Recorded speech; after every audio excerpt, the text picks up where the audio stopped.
Il boss è il pentito, il capomafia di Porto Empedocle, Gerlandino Messina, e il collaboratore di giustizia, Pasquale Salemi, anch'egli empedoclino, legati peraltro da un legame di parentela. I due, secondo quanto emerso, sarebbero stati in contatto.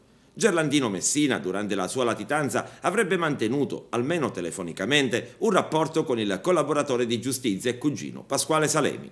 E quanto emerso nel corso dell'ultima udienza celebratasi ieri davanti al Tribunale di Agrigento, che sta processando il capomafia per reato di associazione mafiosa.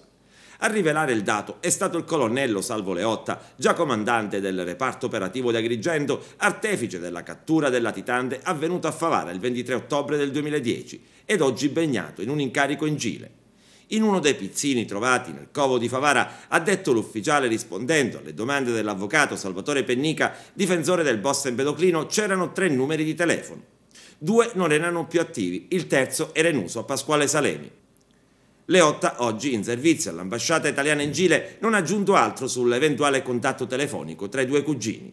Pasquale Salemi, dopo una condanna in primo grado, viene assolto in appello, ma nel 1997, fiutando forse il pericolo di essere ucciso, decide di saltare il fosso, divenendo il primo collaboratore di giustizia della provincia agrigentina.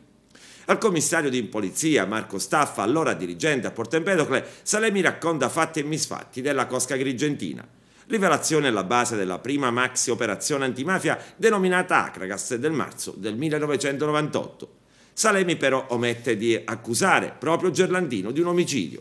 E mentre era tutelato dallo Stato, Salemi ha anche mandato alcune lettere minacciose ad alcuni suoi conoscenti, ai quali chiedeva soldi in cambio del suo silenzio.